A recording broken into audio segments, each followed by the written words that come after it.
qui défend un client, il sait que le client est coupable, mais il défend le client. Il sait que le gars c'est un bandit, mais il le défend. Et tellement il a la bouche quand il défend la personne, parce que l'avocat, quand il parle, on ne peut pas condamner la personne. Mais l'avocat sait que la personne est coupable, mais il défend quand même la personne. Et comme il a la bouche sucrée, non coupable. Et il se trouve que ce jeune homme ou cette femme, un jour elle arrive au tribunal, parce qu'ils l'ont convoqué encore à cause de ce qu'elle a commis un crime. Maintenant elle arrive au tribunal, et elle regarde dans le tribunal, elle voit que son avocat n'a plus porté le manteau d'avocat, mais il a porté le chapeau de juge désormais. Donc le frère commence à sourire, parce qu'elle s'est dit, mais dans tous les cas, quand il était mon avocat, il me défendait. Donc aujourd'hui, il est juge. Je n'ai plus rien à craindre. C'est qu'il va plaider non coupable pour moi. Il est souriant, il danse, il saute, mais à sa grande surprise, lorsqu'il arrive devant l'avocat, il dit à l'avocat, est-ce que tu me connais? L'avocat dit, je te connais très bien. Il dit, ah mais c'est que je suis sauvé. L'avocat lui dit, mais au lieu de chanter que tu es sauvé, au contraire, commence à pleurer. Parce que je ne sais même pas si cette terre, quel est l'avocat qui a venu me convaincre que toi, tu n'es pas coupable. Parce que moi, je t'ai défendu, tu étais coupable, un bandit, un dangereux bandit. Mais malgré que je te défendais, on te déclarait non coupable.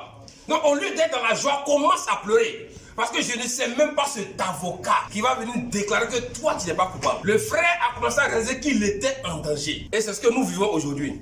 Jésus est notre avocat. Malgré nos faiblesses, malgré nos fautes, malgré nos bêtises, malgré nos infidélités, Jésus est notre avocat. Mais il dit un jour viendra où il ne sera plus sur le fauteuil d'avocat, mais il sera assis sur le fauteuil de juge. Et quand nous lisons Apocalypse, il dit en ce moment-là, vous serez jugés en fonction de la parole de Dieu.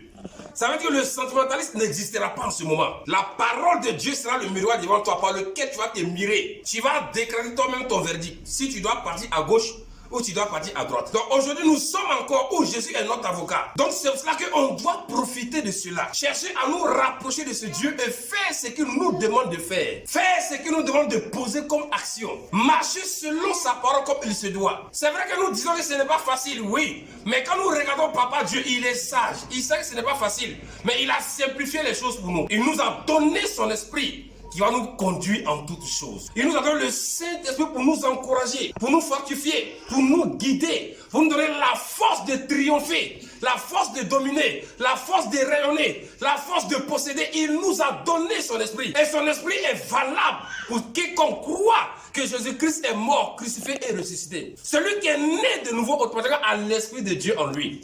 Mais le problème aujourd'hui dans l'église, est-ce que nous sommes vraiment nés de nouveau? On a connu des personnes qui peuvent se lever à des heures tardives parce qu'ils cherchent une chose, ils cherchent une puissance quelconque, qui peut se réveiller à minuit, 1 heure, aller seul dans le cimetière. Mais aujourd'hui, en Christ, quand le soleil est un peu chaud, on dit non, je ne peux pas. Quand il veut pleuvoir, peut-être on dit non, vraiment, il veut pleuvoir, je ne peux pas. Pourtant, tu as bravé la pluie, tu as bravé le soleil, tu as bravé la peur, la crainte, et tu te retrouves dans les cimetières parce que tu voulais des choses. Cette passion est partie où? Revenons à notre premier amour.